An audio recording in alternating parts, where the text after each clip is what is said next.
The Werewolf of Fever Swamp is probably one of the most popular Goosebumps books of all time and is said by many to be one of the best ones. And I honestly kind of disagree. I'm not the biggest fan of the book. I mean, it's not the worst and it's not the best. I'm going to reread it soon. I haven't read this one in such a long time. I'm going to try to reread it soon. Like maybe tomorrow or the day after tomorrow. And, see if my opinion changes. Sometimes that happens when I do reread Goosebumps books, but that is beside the point.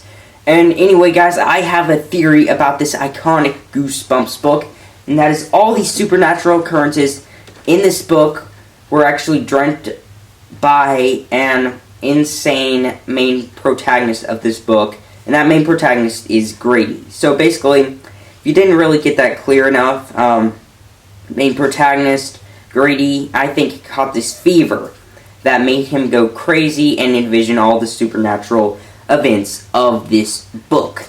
And so now is the time that I'm going to tell you that there's going to be some major spoilers for the Werewolf of Fever Swamp in this video. If you haven't read it, then I would highly recommend you to not watch this video because, again, we're going to be delving into the main plot, the werewolf, all that stuff. So if you haven't read the book, then I would highly recommend you to not watch this video because, again, we're going to be going into some really intricate details for the book, I would say. As intricate as it gets, since I just really did all my research on Goosebumps Wiki for this theory, because I haven't read this book in such a long time. But anyway, now that with that out of the way, let's get into this theory.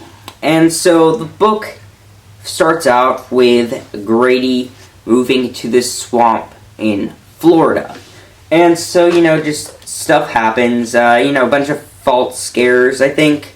Again, I can't really remember, but one thing leads to another. He meets his neighbor, whose name is Will Blake. And so, Will Blake is sort of like your normal kid. He doesn't really do anything special, but he tells Grady about this fever that hits people who live in the swamp long enough, and this fever could often result in death.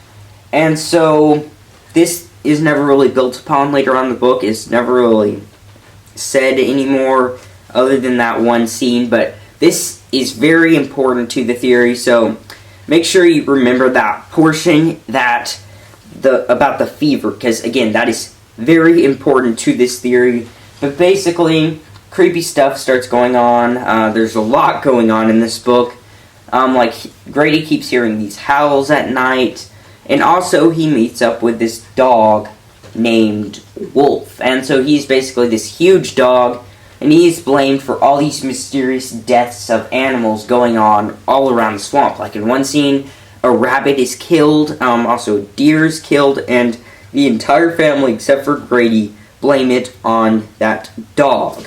And so, Grady, who is very fond of the dog, thinks it's something else, but he's not really sure what, until he confronts this girl that I think is not next door neighbors to him, but they live very close together. And she believes that there are werewolves in the swamp, and blames it on this particular hermit to actually be the werewolf. And so, Grady thinks it's the explanation for all the events, so the rest of the book is him trying to figure out who exactly is the werewolf. So, as the book culminates, basically, it is revealed that Will Blake was the werewolf all along. But before Will Blake could hurt Grady, he was attacked and defeated by Wolf, and so Will Blake just kind of runs away. That's all we really get of him, I think. But before Wolf saves him, Grady was bit by Will Blake, and so every night at the full moon, he comes out in the swamp and, starts hunting and stuff like that. And so really the book ends off with Grady going out with his dog. It's also revealed that that girl accompanies him while he's a werewolf. And so this really kickstarted this theory, and that is all the inconsistencies with the ending. And so, in the ending of the book, basically, as I said before, the whole wolf thing and all that stuff, and it's really weird how that girl accepts him as a werewolf. She goes out in the middle of the night in a swamp with a werewolf and an oversized dog. Why? It doesn't make any sense, and I think it would be maybe from, like, the mind of an insane person who caught the fever, because it doesn't make any sense. If that girl had, like, a brain, she would not do that. I mean, it just doesn't make any sense why she would do that. You could say that she goes out with him in his human form, but I don't really think that's likely. It never goes in explicit details if she goes out with him in his werewolf form, but I'm pretty sure it's not during his human form, because his parents really do not seem to like hunting or killing other animals due to them threatening to put Wolf to the pound or something like that because he killed a rabbit and stuff like that. So really don't think they approve of him hunting in his human form. So I would say this would have to happen to Grady in his wolf form. And it'd just really be weird for that girl to just be like, oh yeah, you're a werewolf, I'm perfectly okay with that. You know? Like, I really do not get that. And also the same for Wolf. Maybe he can just tell from the scent of his master or something like that, since they're really good friends, but I don't know, it's just a little strange how Wolf would perfectly accept Will.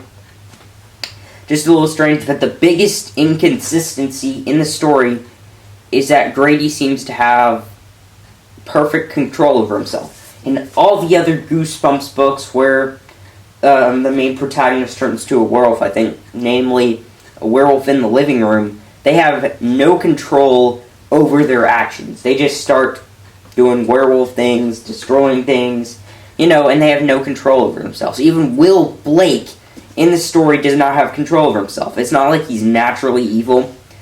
Of course he's not, because Grady and Will were actually very close friends, it seems like.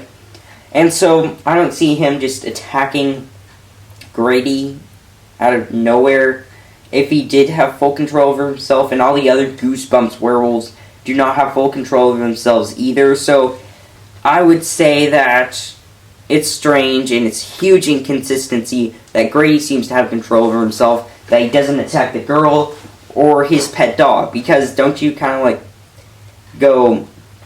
you let your animal side of you take over when you're a werewolf? You know what I mean? That sort of is like a huge thing that just stands in the way of this theory for how this could all be a dream or, you know, something like that by Grady, who's caught this swamp fever. And also there's the thing about Will Blake. It's really weird. So Will Blake, I don't think, appears to anyone other than Grady and that girl, who I also think is just another person created in Grady's mind. Later on that, more on that later on in the video, but first let's take a look at Will Blake. In that story, you know, he kind of leaves the swamp. I shouldn't be talking about the ending first.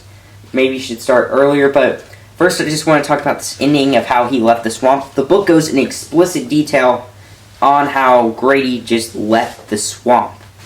And it's really weird. Why would he leave the swamp? Is he, like, afraid of the dog? He's a werewolf versus an oversized dog. We already know which one's gonna win.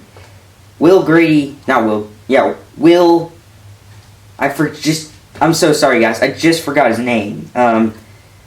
Will Blake, that's it. He should not be afraid of an oversized dog if he's in his werewolf form. And so that's a huge inconsistency. Also, how he just leaves the swamp altogether. Another huge inconsistency. And also, there's this part in the book where Grady's dad goes out and he goes inside Will Blake's house to learn that the whole house is empty, really, and there's nothing in there. And so this is added as evidence, you could say, to support Will Blake's existence as a werewolf, but it's also evidence to support that Will Blake never existed. The fact that nothing is in his house, then that could easily mean that he never existed. And that's how he just leaves the swamp altogether, is never heard from again. And how the oversized dog could be a werewolf. Just saying. And so, another huge thing is that, with the whole house thing, is that how is Will Blake getting a new change of clothes? I don't know. Maybe the book would maybe mention that he's wearing the same clothes every day, because again, they said there was nothing in the house, I believe. Again, I haven't read this book in a long time, but I think he said that there was nothing in the house. How come Will Blake gets a new change of clothes pretty much every day? If you take a look at Goosebumps, the film, Will Blake's shoes are torn, and so he'd have to get a new pair of shoes every night during the full moon. But if there's nothing in the house and there's not this huge wardrobe, then how would that even happen? Even in Werewolf in the Living Room, not going to get into too much detail on that, but even that one, the main protagonist's clothes are ripped. And also, Will Grady going on hunts, killing things, also would lead to maybe some gore on his clothes, and probably the same thing for Will Blake. I don't get how they explain that there's nothing in the house, and doesn't have a huge wardrobe and all that stuff. So that is a huge thing. You know, that's a little strange about that. I don't know, maybe that's just me. I just found that a little strange. And so, that's really all my evidence to prove that Will Blake never existed. There's nothing in his house, and also there's no food in this house for Will Blake. You could say that he just eats the food of the swamp. You know, he kills the animals, but he eats nothing during the day. He only eats one time at night. I mean, maybe, but again, a little strange about that. And so now it's time to get on to the topic of that girl who believes in werewolves. And also, one thing I want to note is that Will Blake and that girl are, like, I believe, two sides of Grady's mind. One side is, you know, the more sensible, normal side. That would be Will Blake. And then the other side is more of, like, his imagination sort of side to him. And that is representing the girl. I don't know if that's psychologically correct. I do not know anything about psychology.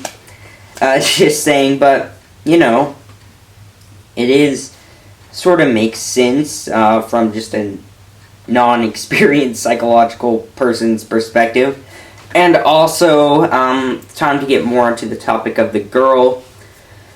And the first thing is that she's seen nowhere else in the book except for, like, she's not seen with anyone else except for with Grady. And so that's a huge thing. And really, she puts the idea of the werewolves in Grady's mind, which is, I don't know, just a whole bunch of things. She brings up the werewolves, and I don't see how she know that werewolves are in the swamp.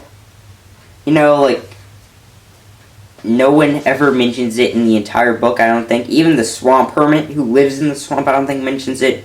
He does in the episode, but I do not know about the book. Again, I haven't read this. From what I've learned on Goosebumps Wiki after doing, like, maybe like 20 minutes of research or something like that, from what I've found, no one else mentions that there are werewolves in the swamp except for her, which is a huge bit of evidence, because if there was a werewolf in the swamp, I think especially the swamp hermit would make a bigger deal about that. And so, that's all my evidence really to prove that she's fake. It's a little off on her since she's not really a huge focus in the story. But, yeah, that's pretty much all my evidence that I have for you today. And this one's really out there. I will have to admit, even more out there than my last one. I thought that one was crazy. But there is some solid evidence to support this. And anyway, guys, that's the end of my video. If you guys did enjoy this video, comment down below what you guys think. Do you think that the events of the Werewolf Fever Swamp were all maybe like a dream made by a crazy Grady or something like that? I don't know. Comment down below what you guys think. And thank you guys so much for watching. And that is the end of my video.